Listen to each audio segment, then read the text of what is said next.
आर्थिक विचारों के इतिहास जो कि अर्थशास्त्र की एक प्रमुख पुस्तक है, किताब है और आज उसमें हम पढ़ने वाले हैं दादा भाई नौरोजी के आर्थिक विचार। दादा भाई नौरोजी के आर्थिक विचार और 4 प्रश्न इसमें ऐसे प्रश्न हैं कि जो कि बहुत ही सदाबहार प्रश्न हैं, जो कि हर कॉम्पिटिटिव एग्जाम में पूछे जाते हैं। कि जैसे कि किसी ने उनको बता रखा होगा कि ये प्रश्न आपने पूछने ही पूछने हैं, तो पहले उन्हीं प्रश्नों पर नजर डालते हैं कि कौन से प्रश्न कॉम्पिटिटिव एग्जाम में बार बार आते रहते हैं और इसके अलावा जो कॉलेज की परीक्षा होती है उसमें भी आते रहते हैं। तो उन्हीं प्रश्नों पर सबसे पहले नजर डालते हैं कि grand old man of India किसे कहा जाता है, तो या भारत का वयोवृद्ध पुरुष, ये या इसका उत्तर होगा दादा भाई नौरोजी को भारत का grand old man of India या हिंदी में भारत का वयोवृद्ध पुरुष कहा जाता है। ये क्वेश्चन सदाबहार प्रश्न है। अगला है कि दादा भाई नौरोजी के द्वारा कौन सी किताब लिखी गई, तो उस किताब का नाम है poverty and un British rule in India. Poverty and un British rule in India, जो कि कब प्रिंट हुई थी, प्रकाशित हुई थी 1901 में, 1901 में प्रकाशित हुई थी। ये भी सदाबहार प्रश्न रहता है, हर बच्चे को आना चाहिए। अगला रहता है कि भारत की राष्ट्रीय आय की गणना करने वाला प्रथम भारतीय कौन था। भारत की राष्ट्रीय आय की गणना करने वाला प्रथम भारतीय कौन था, तो वो भी दादा भाई नौरोजी थे। चौथा जो प्रश्न है वह है कि बहिर्गमन या निष्कासन का सिद्धांत किसने दिया, तो ये भी दादा भाई नौरोजी के द्वारा दिया गया, जिसे इंग्लिश में कहते हैं द ड्रेन थ्योरी। तो ये 4 प्रश्न ऐसे हैं कि सदाबहार प्रश्न हैं कि जिसके प्रश्न पूछे जाते हैं और ये इसके उत्तर रहने वाले हैं। तो grand old man of India किसे कहेंगे, हिंदी में इसको कहेंगे भारत का वयोवृद्ध पुरुष, तो उत्तर होगा दादा भाई नौरोजी। क्योंकि अगला बुक है, जो ये बुक मैंने बताई, ये भी दादा भाई नौरोजी की लिखी हुई है। भारत की राष्ट्रीय आय की गणना करने वाला प्रथम भारतीय, वो भी दादा भाई नौरोजी थे। अगला बहिर्गमन या निष्कासन का सिद्धांत या ड्रेन थ्योरी किसने दी, इसका उत्तर भी क्या है, दादा भाई नौरोजी। तो इन चारों को तो आपने एकदम से कैसे याद करना है, कंठस्थ याद करना है, कॉपी में लिखना है और बार बार इसको याद करना है, तब जाके ये 4 आपको याद हो पाएंगे। अब क्योंकि बात हो रही है यहां पर दादा भाई नौरोजी के आर्थिक विचार, तो उनके आर्थिक विचार इतने ज्यादा नहीं है कि जैसे कि अन्य जो प्योर इकोनॉमिस्ट हुए हैं उनकी तरह नहीं है, और जो भी उनके विचार हैं आर्थिक विचार, वो भारतीय अर्थव्यवस्था के संदर्भ में है। जबकि हमारा देश क्या था, गुलाम था, अंग्रेजों की पराधीन था। तो कहां से बात हम शुरू करेंगे, हम बात आज पढ़ने की शुरू करेंगे उनके जीवन परिचय से, कि उनका जीवन कहां से स्टार्ट हुआ। लेकिन इससे पहले आप चैनल को सब्सक्राइब कर लीजिए और यदि वीडियो पसंद आए तो लाइक कीजिए और यदि नहीं आता है तो डिसलाइक कीजिए। तो पढ़ाई शुरू करते हैं कि जो दादा भाई नौरोजी थे उनका जन्म 4 सितंबर 1875 को बंबई में हुआ था। तो देखिए बंबई, अब जो वर्तमान में जो बच्चे आ रहे हैं वो सुन रहे हैं मुंबई, और पुराना नाम था मुंबई का बंबई, क्योंकि 1995 में बंबई का नाम बदलकर महाराष्ट्र सरकार ने मुंबई कर दिया था, मुंबा देवी के नाम पर मुंबई हो गया। ठीक है, तो पुराना नाम था बंबई, ठीक है, नया नाम उसी शहर का क्या हो गया, मुंबई हो गया। अगला देखो, ये किस धर्म में पैदा हुए थे, इनका जो धर्म था वो पारसी धर्म था। पारिवारिक स्थिति कैसी थी इनकी, एक गरीब परिवार में जन्म इनका हुआ था, एक निर्धन परिवार में इनका जन्म हुआ था। इनके पिताजी का नाम क्या था, नौरोजी पालनजी दार्दी। नौरोजी पालनजी दार्दी इनके पिताजी का नाम था। साथ में ये पढ़ने में होशियार थे, मतलब ये बचपन से ही, अर्थात भगवान ने इनको ऐसी बुद्धि दे रखी थी कि बड़े होशियार थे, जैसे होशियार आप पढ़ने में हैं। तो आगे देखिए, इनकी जो प्रारंभिक शिक्षा हुई ये बंबई में हुई। प्रारंभिक शिक्षा, क्योंकि इनका जन्म जब बंबई में हुआ तो पढ़ाई कहां करते, वहीं तो करते, तो वहां हुई। अब कौन से स्कूल में हुए उसके बारे में भी जान लेते हैं, क्योंकि ये पढ़ने में होशियार थे लेकिन गरीब थे। तो इनके पिताजी का निधन हो चुका था, तो माताजी के पास इतने पैसे नहीं थे कि वो किसी अन्य मिशनरी कॉलेज में इनको पढ़ा सके। नेटिव एजुकेशन सोसाइटी द्वारा चल रहा था ये विद्यालय, और ये विद्यालय बच्चों को पढ़ाता था फ्री में। ठीक है जी, तो लिखा है इसलिए निःशुल्क शिक्षा दी जाती थी नेटिव एजुकेशन सोसाइटी द्वारा स्थापित जिस स्कूल में दादा भाई नौरोजी की प्रारंभिक शिक्षा हुई बंबई में, वहां पर ये पढ़े। लेकिन जो शिक्षा की व्यवस्था थी वो कैसी थी? निःशुल्क, इसीलिए वो पढ़ पाए। और यदि निःशुल्क शिक्षा नहीं होती तो ये नहीं पढ़ पाते। अब देखिए, जब ये आगे बढ़ते गए तो फिर इनकी जो हायर एजुकेशन हुई, ठीक है, ये कहां हुई? ये भी बंबई में हुई, जिस कॉलेज का नाम था एल्फिंस्टन कॉलेज बंबई। इस कॉलेज में इनकी हायर एजुकेशन हुई, उच्च शिक्षा प्राप्त हुई। आगे देखिए, 1856 में ये लंदन में अध्यापक बन गए। मतलब जब यहां से निकले तो ये लंदन गए, ठीक है, और किसी कॉलेज में वहां पर ये अध्यापक बन गए। अध्यापक बन गए कौन? दादा भाई नौरोजी। इसी के साथ जब ये लंदन में रहे तो उस समय परतंत्रता का दौर चल रहा था, भारत क्या था? गुलाम था। तो भारत में आजादी की लड़ाई चल रही थी अंग्रेजों के विरुद्ध कि हमारा देश को छोड़ो। तो इन्होंने क्या किया? उस समय लंदन इंडियन सोसाइटी की स्थापना की, लंदन में रहते हुए, अंग्रेजों के देश में रहते हुए, जिसका मकसद था कि जो भारतीय छात्रों में पढ़ रहे हैं उनको भारत की समस्याओं के बारे में बतलाना, जिससे कि वो भी भारत की आजादी में अपना योगदान दे सके। अगला देखिए, ये जो थे भारतीय राष्ट्रीय कांग्रेस, आगे लिखा हुआ आईएनसी, इंडियन नेशनल कांग्रेस, जिसकी स्थापना कब की गई थी? 1885 में की गई थी। तो इस भारतीय राष्ट्रीय कांग्रेस, अभी भी जो कांग्रेस पार्टी है वर्तमान में देश में, ठीक है, यही वो पार्टी है। लेकिन उसमें पार्टी का मकसद कुछ और था। उस समय तो देश को आजाद कराने का मकसद था, लेकिन वर्तमान में पार्टी का मकसद क्या है? अलग है। तो वही पार्टी वर्तमान में भी चल रही है, भारतीय राष्ट्रीय कांग्रेस, जिसे इंडियन नेशनल कांग्रेस के नाम से जाना जाता है। तो 3 बार इसके अध्यक्ष रहे दादा भाई नौरोजी। लगा लीजिए, एक पढ़ने में होशियार बच्चा, गरीब परिवार में जन्म लेने वाला, फिर आगे चलकर कहां कहां बढ़ा, ठीक है जी। और 1886, 1893 और 1906 में 3 बार भारतीय राष्ट्रीय कांग्रेस के अध्यक्ष चुने गए। तो इस प्रकार से जो दादा भाई नौरोजी थे वह क्या थे? एक राजनीतिज्ञ भी थे, एक शिक्षक भी थे, और समाज सुधार के लिए भी इनके द्वारा कार्य किया गया। अर्थात ये बहुमुखी प्रतिभा के धनी व्यक्ति थे।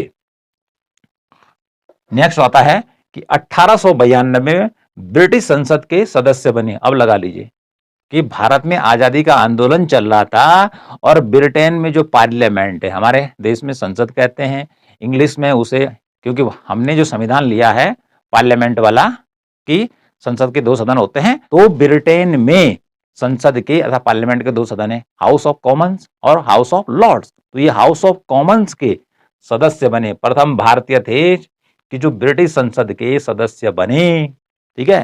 तो और इसके अलावा जिस कॉलेज में, इस कॉलेज में इन्होंने उच्च शिक्षा प्राप्त की थी, एल्फिंस्टन कॉलेज बंबई में, बाद में यहां पर ये इस स्कूल के प्रोफेसर बनने वाले प्रथम भारतीय थे। अर्थात अंग्रेजों के टाइम में यह सबसे ऊंचा पद था जिस पर ये बने। अर्थात इससे ऊंचा कोई और पद नहीं था कि जिस पर भारतीय बन सकता था। उससे ऊपर का जो पद था वो किसके लिए था? वो था अंग्रेजों के लिए। तो इस प्रकार से एल्फिंस्टन कॉलेज से उच्च शिक्षा प्राप्त की, बाद में इसके ये क्या बने?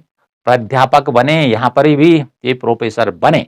लेकिन बात आती है कि ये जब प्रोफेसर बने तो अध्यापक रहते, तो उसके बाद फिर ये जो मैंने आपको बताई कि ये कांग्रेस के इतने बार अध्यक्ष रहे, फिर ब्रिटेन गए, ब्रिटेन में अध्यापक रहे, और उसके बाद इन्होंने क्या किया कि ब्रिटिश संसद में चुनाव लड़ा, फिर वहां के सदस्य बने। तो ऐसा कैसे बने?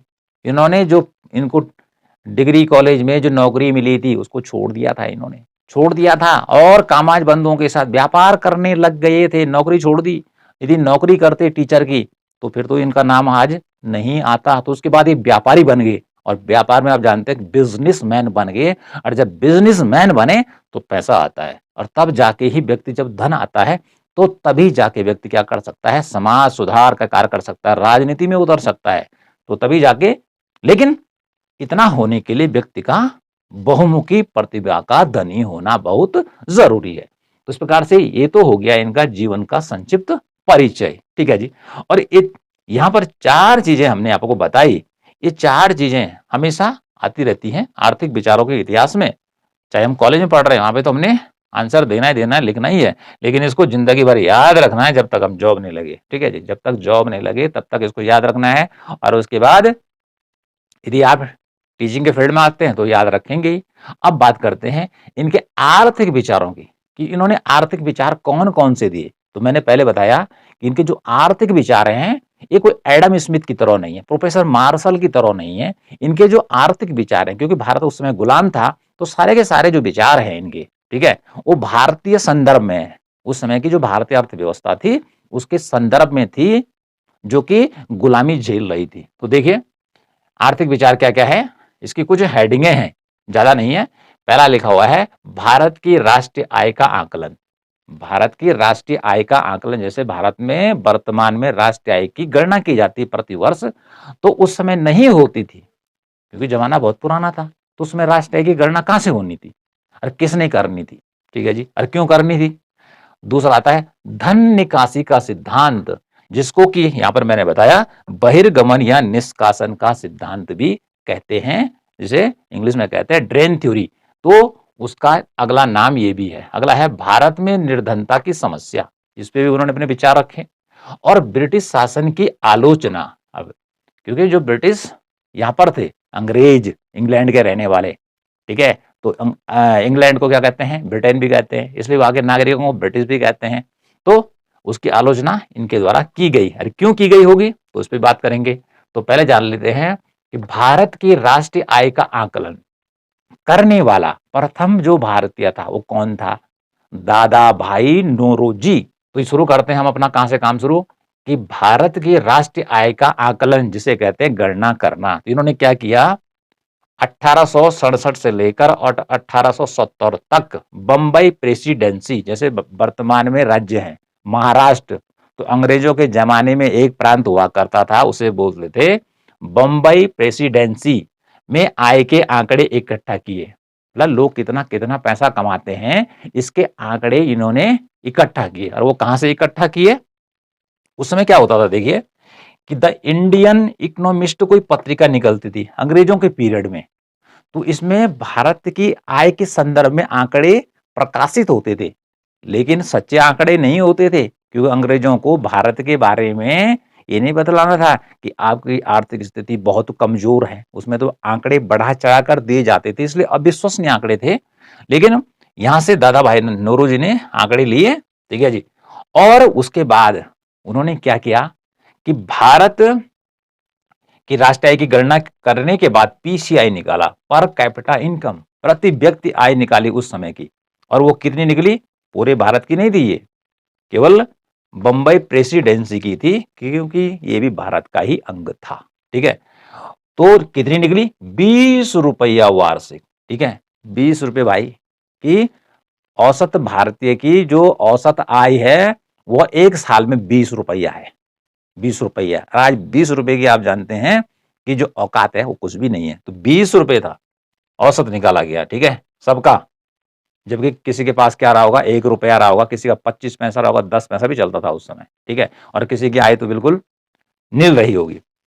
जबकि इन्होंने उस समय देखा आय थी 20 रुपया वार्षिक, और खर्चा कितना था वार्षिक? 34 रुपया मिनिमम निकाला इन्होंने, कि एक व्यक्ति का जो खर्चा है वो 34 रुपया है औसत रूप से एक साल का। लेकिन आय कितनी है? 20 रुपया, तो अर्थात 14 रुपया कम हो गया। तो देखिए 20 रुपए निकल रहा था, ठीक है, खर्चा हो गया ज्यादा और आमदनी हो गई कम। तो इस कारण से जो लोग जी रहे थे, ठीक है, तो उनकी दशा कैसी रही होगी? वो किस प्रकार से अपनी जिंदगी जी रहे होंगे उस समय, कि खाने पीने की उनके पास वस्तुएं नहीं थी, या फिर क्या था, उनका जो जीवन स्तर था बहुत खराब था, ठीक है। अधिकांश लोग भूखमरी के शिकार थे, बेरोजगारी के शिकार भी रहे होंगे। तो बेरोजगारी रहेंगे होंगे तो तब जाके वो गरीब रहे। यदि रोजगार होता तो फिर बेरोजगार का मतलब तो बनता ही नहीं है, ठीक है जी। तो ये आंकड़े उन्होंने उस समय लिए। किसने? दादा भाई नौरोजी ने। किसके संदर्भ में बात कर रहा हूं मैं? भारत की राष्ट्रीय आय की गणना के संदर्भ में, इसलिए पहला नंबर लिखा हुआ है। इसके बारे में आपने चर्चा करनी है, लिखना है, ठीक है जी। तो इस प्रकार से भारतीयों की जो राष्ट्रीय आय थी उस समय इतनी थी भाई, ठीक है जी, इतनी थी। तो जिस देश की, ठीक है, एक प्रांत का निकाला तो अन्य प्रांतों की स्थिति और भी खराब रही होगी, ये तो बंबई प्रेसिडेंसी की बात की जा रही है कि जो आगे बढ़ा हुआ प्रदेश था उस काल का, ठीक? तो उसके बाद इन्होंने कुछ सुझाव दिए कि भाई भारत की राष्ट्रीय आय को कैसे बढ़ाया जा सकता है, ठीक है? लोगों की आय को, इनकम को कैसे बढ़ाया जा सकता है। तो इन्होंने कहा 3 चीज़ों पर ध्यान रखना है कि जब राष्ट्रीय आय की गणना करेंगे तो देखना है पहला कि कुल वास्तविक भौतिक संपत्ति जो है या कुल वास्तविक भौतिक आय वार्षिक कितनी है, ठीक है? जो भौतिक आय है, जो वस्तुओं के रूप में आ रही भौतिक, ठीक है? वो कितनी हो रही है, इसकी गणना करनी चाहिए। ये इन्होंने बतलाया राष्ट्रीय आय की गणना करने के लिए कि जो मेथड यहाँ पे आ रहा है वो ठीक नहीं है, तो इसमें कुछ सुधार होना चाहिए जिससे कि लोगों की भौतिक संपत्ति के बारे में पता लगाया जा सके कि इनके पास है कितनी, ठीक है? तो तब ठीक-ठीक अनुमान आएगा। अगला इन्होंने बताया कि न्यूनतम और सामान्य आवश्यकताएं यानी कि सभी वर्गों की, दूसरा है न्यूनतम और सामान्य आवश्यकताएं सभी लोगों की कितनी हैं, ठीक है? कि न्यूनतम मतलब आदमी को जीने के लिए क्या-क्या चाहिए उस समय के अनुसार, ठीक है जी? न्यूनतम और उसके बाद क्या कहा और सामान्य आवश्यकताएं कितनी-कितनी हैं इसकी भी गणना होनी चाहिए। ये सुझाव दिया उन्होंने किसके बारे में? राष्ट्रीय गणना करते समय। और अगला कहा उन्होंने भारत की राष्ट्रीय आय इन आवश्यकताओं के बराबर है, अर्थात जो राष्ट्रीय आय निकल रही है वो बराबर है, ठीक है? आवश्यकताएं यदि 20 रुपए 34 रुपए की मान लीजिए तो क्या इतनी आय हो रही है या उससे कम हो रही है या अधिक हो रही है? ये सारी की सारी जो बातें हैं ये राष्ट्रीय आय की जब क्या करेंगे गणना करेंगे, ये 3 बातें याद रखनी है, ठीक है जी? इनको आप शामिल कीजिए। पहला कौन है? कुल वास्तविक भौतिक आय वार्षिक कितनी है? पहला, राष्ट्रीय आय की गणना करते समय इन चीजों को ध्यान में रखना है। दूसरा है न्यूनतम और सामान्य आवश्यकताएं सभी वर्गों के सभी लोगों की कितनी है, इसके बारे में भी डेटा आना चाहिए राष्ट्रीय आय की गणना करते समय। और अगला है कि भारत की राष्ट्रीय आय इन आवश्यकताओं के बराबर है, ठीक है? कि जो राष्ट्रीय आय निकल के आ रही है वो इन आवश्यकताओं के बराबर है या कम है या फिर ज्यादा है, जिससे ये पता लग सके कि राष्ट्रीय आय कितनी कितनी है, जिससे कि सामने का परिदृश्य सामने स्पष्ट रूप से प्रकट हो सके कि लोग भारत में कैसे जी रहे हैं। ओके, दूसरा इनका जो सिद्धांत है बहुत ही इंपॉर्टेंट, धन निकासी का सिद्धांत, जिसे मैंने कहा बहिर्गमन या निष्कासन सिद्धांत के नाम से भी जाना जाता है। तो ये धन निकासी, निकास कहाँ हो रहा था इसका? निकास, इसका जो निकास हो रहा था तो इसको समझना कैसा है कि अंग्रेज जो भारत में धन कमा रहे थे, जितने भी अंग्रेज भारत में थे जो राज कर रहे थे, ठीक है जी, उनमें जो शासक से लेकर था उनका जो सबसे बड़ा अधिकारी था और उनसे नीचे जितने कर्मचारी थे वो क्या कर रहे थे? भारत में जॉब कर रहे थे। जॉब में जितना पैसा उन्होंने कमाया, उनकी फैमिली कहाँ रहती थी, परिवार कहाँ था उनका? इंग्लैंड में था। तो पैसा यहाँ कमा रहे थे, बचत यहाँ कर रहे थे, लेकिन भेज कहाँ रहे थे? इंग्लैंड भेज रहे थे उसको। तो इस प्रकार से भारत में कमाया गया जो धन था वह भारत से निकलकर इंग्लैंड जा रहा था। इसी को कहते हैं धन निकासी का, उनका सिद्धांत का अर्थ कि धन का निकास कहाँ हो रहा है? यहाँ से जो धन कमाया वो भारत के काम नहीं आ रहा है। जो निकास हो रहा है वो कहाँ निकल रहा है? सीधे वो ब्रिटेन पहुंच रहा है, वो ब्रिटेन के विकास में सहायक हो रहा है, जबकि जो निकास होना था उसने भारत के विकास में सहायक होना था, लेकिन ऐसा नहीं हो रहा था। तो धन निकासी में क्या था कि भारत में जितने भी अंग्रेज थे, जितना पैसा कमा रहे थे उसको या उसकी जो बचत कर रहे थे खाने पीने के बाद उसको इंग्लैंड भेज रहे थे। तो उसे ही, उस धन को ही कहा गया जो भारत में कमाया गया धन ब्रिटेन भेजा गया, ठीक है जी, उसे ही किसने? दादा भाई नौरोजी ने कहा धन निकासी का सिद्धांत, क्योंकि वो धन भारत के विकास में किसी भी प्रकार से काम नहीं आ रहा था। जिसके विकास में काम आ रहा था भाई, वो इंग्लैंड के विकास में काम आ रहा था। कहाँ? जो सात समुद्र पार इंग्लैंड, ब्रिटेन, यूनाइटेड किंगडम था उसके विकास में आ रहा था वो काम। तो यही है धन निकासी का सिद्धांत, कोई बड़ा सिद्धांत नहीं है। अगला है भारत में निर्धनता की समस्या। अब क्योंकि उस समय जब ये बात कर रहे हैं तो भारत की जो स्थिति थी अंग्रेजों के काल में अत्यंत निर्धन थी। भारत जो था अंग्रेजों ने इस प्रकार से उसको शोषण किया कि जो भारतीय थे आम वो निर्धन होते चले गए, ठीक है जी, निर्धन होते चले गए। खाने पीने की जो वस्तुएं थी आम व्यक्तियों के पास नहीं थी। बेरोजगारी प्रचुर थी, क्योंकि अंग्रेजों ने क्या किया, जब यहाँ पर औद्योगिक क्रांति हुई, कहाँ पर, इंग्लैंड में, तो भारत में जो व्यापारिक फसलें होती हैं, जैसे कौन हो गया, कपास हो गया, नील की खेती हो गई, इस पे अंग्रेजों ने ज्यादा जोर दिया। ठीक है जी। तो क्या हुआ, किसान उसकी तरफ मुड़े, उन्होंने कहा ठीक है इसको कर लेते हैं, क्योंकि कपास भारत में पैदा हो रहा था, नील भारत में पैदा हो रहा था, और भेजा कहाँ जा रहा था उसको, इंग्लैंड, और उसके बाद वो तैयार हो गया कि बाजार में पहुंच रहा था भारत में, तो सस्ते में गया और महंगे में भारत में बिकने लग गया। तो लोगों ने कपास की खेती करने लगे, नील की खेती करने लगे, लेकिन अंग्रेजी सरकार ने उसके ऊपर भारी टैक्स लगा दिए, तो किसानों को इसका लाभ नहीं मिला। तो बहुत सारे जो किसान थे उन्होंने खेती बाड़ी छोड़ दी, तो दूसरी तरफ मुड़े। कुछ लोग क्या थे, शहरों की तरफ भागे कि वहां रोजगार मिलेगा, लेकिन रोजगार शहरों में नहीं था। तो जिससे कारण से क्या हुआ, लोग नगरों में, शहरों में भुखमरी के शिकार होने लग गए। तो इस प्रकार से भारत में जो निर्धनता थी वो लगातार बढ़ती जा रही थी, जिसका अनुमान यहाँ पर लगाया जा सकता है कि जब पर कैपिटा इनकम यहाँ पर उन्होंने आकलन किया कि 20 रुपया निकल रही है और खर्चा 34 रुपया है, तो ऐसे में आप लगा सकते हैं कि व्यक्ति की स्थिति क्या रही होगी। अर्थात जरूरतें ज्यादा थी, लेकिन उन जरूरतों को पूरा करने के लिए पैसा कम था। तो इस प्रकार से उन्होंने निर्धनता की ओर ध्यान दिलाया। ठीक है जी।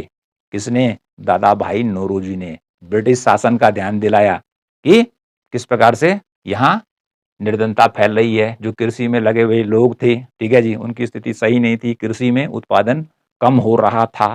ठीक है, क्योंकि सिंचाई की सुविधाएं नहीं थी, बीज खाद की सुविधा नहीं थी, और टैक्स ऊपर से ज्यादा क्या हो रहे थे, किसानों पे लग रहे थे। ठीक, बेरोजगारी की बात हमने कर ली, कृषि की बात हमने कर ली, तो इन्होंने कहा कि निर्धनता को यदि दूर करना है, कुछ स्टेप उठाने पड़ेंगे भाई।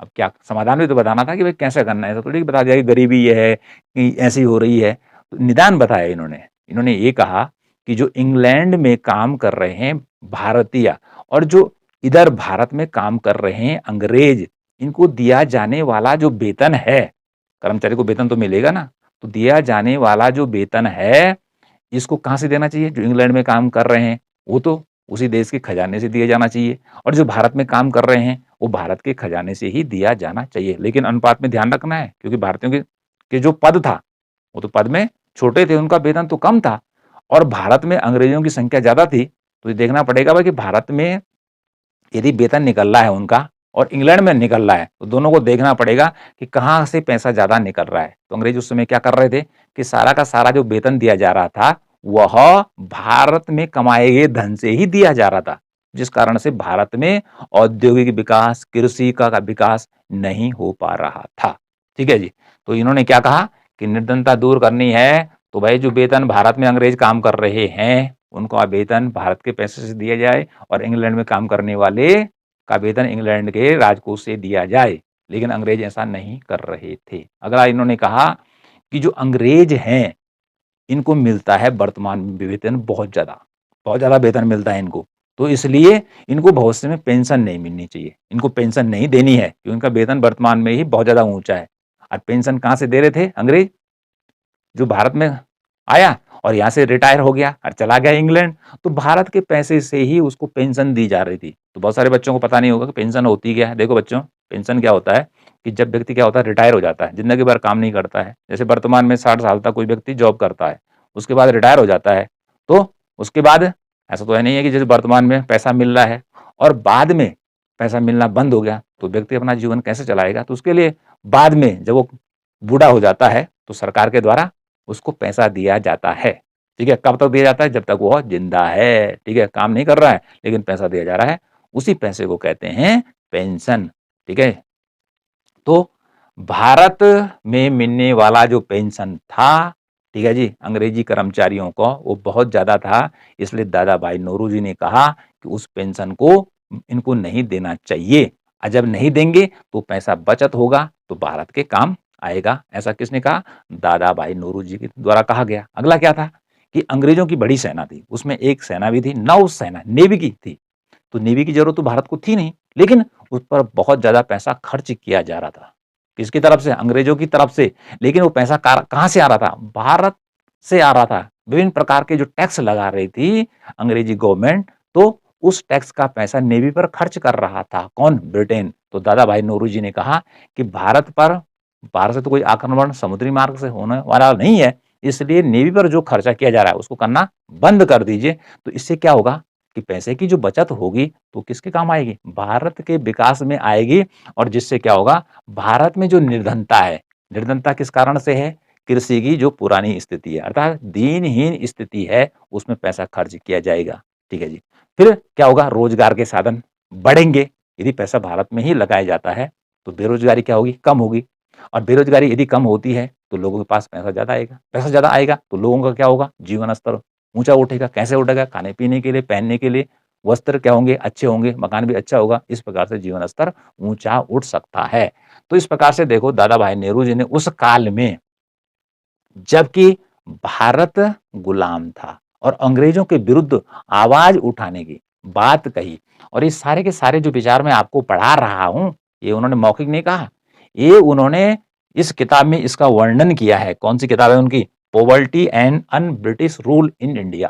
ये तो मेरी इंग्लिश में लिखी हुई है, आप इसको हिंदी में भी लिख सकते हैं। पॉवर्टी हिंदी में लिखना है, ठीक है जी। अर्थात आपको हिंदी की वर्णमाला में इसको लिख सकते हैं। तो इस किताब में ही इन्होंने सारी बातें लिखी हुई हैं, ठीक है जी। अगला आता है इसमें, ये तो हमने निर्धनता की बात कर ली, ब्रिटिश शासन की आलोचना। अब देखिए, क्योंकि ब्रिटिश जो शासक थे, अर्थात ब्रिटेन के रहने वाले भारत में थे, उनकी भारत क्या थी? कॉलोनी थी। तो यहाँ पर पूरा उनका राजपाट चल रहा था। तो दादा भाई नौरोजी ने उनकी प्रशंसा करनी थी कि आप भाई बहुत अच्छा काम कर रहे हैं। उनकी आलोचना की कि उन्होंने कहा कि आप क्या कर रहे हैं कि जो आपकी विधानसभा है, उसमें से सारे आपके अंग्रेज बैठा रखे हैं और भारतीयों को तो कमी स्थान दे रखे हैं। जिस कारण से जिस क्षेत्र से कोई भी आदमी नहीं आ रहा, कोई प्रतिनिधि नहीं आ रहा है, उस क्षेत्र में क्या समस्या है, वो कहाँ से जानेगा? हालाँकि जैसे वर्तमान में संसद, तो संसद के सांसद विभिन्न जगहों से आते हैं। तो जिस क्षेत्र में यदि कोई समस्या पैदा होती है, तो उस जगह का सांसद क्या करता है? अपनी बात को संसद में रखता है, सरकार का ध्यान खींचता है कि ऐसी समस्या है। लेकिन अंग्रेजों के काल में क्या था कि जो विधानसभा थी, उसमें भारतीयों को स्थान ही नहीं दिया गया। ये दिया गया तो इक्के-दुक्के स्थान दिए गए और बाकी क्षेत्र खाली पड़ा हुआ था। तो जिससे उस क्षेत्र की समस्याएँ क्या थी, उस विधानसभा के पटल पर या ब्रिटिश शासन के समक्ष प्रस्तुत नहीं हो रही थी, जिससे उससे समाधान निकाला जा सके। इसलिए इन्होंने इसकी आलोचना कही कि भाई आप क्या करो कि जो आपने जो विधानसभा बना रखी है भारत में, उसमें भारतीयों को ज़्यादा जगह दी जाए। यदि आपने माना कि 12 दे रखी है, तो 50 बढ़ाओ इसको, जिससे उस क्षेत्र की समस्याओं को वो रख सकें, तब जाके उनका समाधान निकल सके। अगला इन्होंने कहा कि भारत में जो गरीबी है, जो भुखमरी है, ठीक है, राष्ट्रीय आय जो कम हो रही है, वह परिणाम है अंग्रेजों की आर्थिक नीतियों का। ठीक है जी। जितनी भी गरीबी, भुखमरी, बेरोजगारी, ये जो राष्ट्रीय आय जो कम है भारत में, इसके लिए जिम्मेदार अंग्रेज हैं, उनकी नीतियां हैं। ठीक है? जिनका जो केंद्र बिंदु है, वो भारत का विकास न होकर केवल अंग्रेजों का जो इंग्लैंड है, उसका विकास करना है। ठीक है? तो इस प्रकार से उन्होंने आलोचना की कि भाई ऐसा मत कीजिए, ऐसा करोगे तो भारत और भी पिछड़ता चला जाएगा। तो इस प्रकार से देखिए कि राष्ट्रीय आय की आकलन या गणना करना, धन निकासी का सिद्धांत देना, भारत में निर्धनता की समस्या की ओर ध्यान अंग्रेजों का दिलाना, ब्रिटिश शासन की आलोचना करना, ये तमाम जो विचार हैं, ज़्यादा विचार नहीं है, थोड़े से विचार हैं, ये सारे के सारे विचार दादा भाई नौरोजी के द्वारा दिए गए और बहुत इम्पोर्टेंट इसलिए माने जाते हैं कि उस काल में अधिकांश भारतीय तो डर रहे थे। ठीक है? जिसने अंग्रेजों के खिलाफ बोला, मर गया, कट गई गर्दन, ठीक है, या गोली लग गई। ठीक है? उस काल में इन्होंने इस प्रकार के आर्थिक विचार दिए और अंग्रेजों का ध्यान भारत की अर्थव्यवस्था के विकास पर दिलाने का काम किया। इसलिए इसलिए ये एक महान व्यक्ति बन जाते हैं। ठीक है जी? इसलिए इनके विचारों को काफ़ी महत्व दिया जाता है। तो ये 4 चीज़ें हैं, बाकी हमने आपको इधर बता दिया है।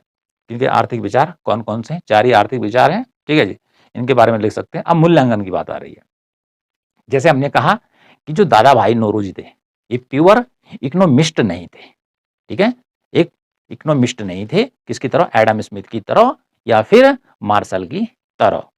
लेकिन इनके जो विचार थे उस समय भारतीय अर्थव्यवस्था के संदर्भ में दिए गए, एक कैसे विचार थे? व्यावहारिक विचार थे। तो इसलिए इनको याद किया जाता है। अर्थात इतने जो विचार दिए, इन्होंने, तो इन विचारों का अंग्रेजी शासन पर गहरा प्रभाव पड़ा। ये पहला व्यक्ति था, ये पहला आदमी था कि जिसने कि अंग्रेजों का ध्यान भारतीय अर्थव्यवस्था की दीनहीन स्थिति की ओर दिलाने काम किया। यह आर्थिक विचारों के इतिहास में, ठीक है, एक महान व्यक्ति है कि जिसने कि भारत में आर्थिक सुधारों को करने के लिए अंग्रेजों का ध्यान दिलाने का काम किया। तो आई होप ये वाला जो टॉपिक है आपकी समझ में आ गया होगा, ठीक है। कुछ बच्चे हैं कि grand old man of India, बहुत सारा कोई लगता है कि इंग्लिश में कैसे याद करेंगे, हिंदी में करेंगे, लेकिन ज़्यादा ठीक रहेगा कि हम दोनों को में ही जान लें। बुक लिखी हुई है poverty and un British ruled India, जिसको इंग्लिश में याद हो जाता है तो अच्छी बात है, लेकिन वो उसको हिंदी में भी लिख सकता है, ठीक है। जैसे हमारे यहाँ लिखा रहता है इस प्रकार से हिंदी में लिखना है। भारत की राष्ट्रीय आय की गणना करने वाला प्रथम व्यक्ति कौन था, जैसे हमने पहले बताया। और बहिर्गमन या निष्कासन का सिद्धांत, जिसे कि हमने यहाँ पर कहा कि यह धन निकासी के सिद्धांत के नाम से भी जाना जाता है, तो इसको याद रखना है। तो आई होप ये वाला जो टॉपिक है आपकी समझ में आ गया होगा। मिलते हैं नेक्स्ट टॉपिक के साथ।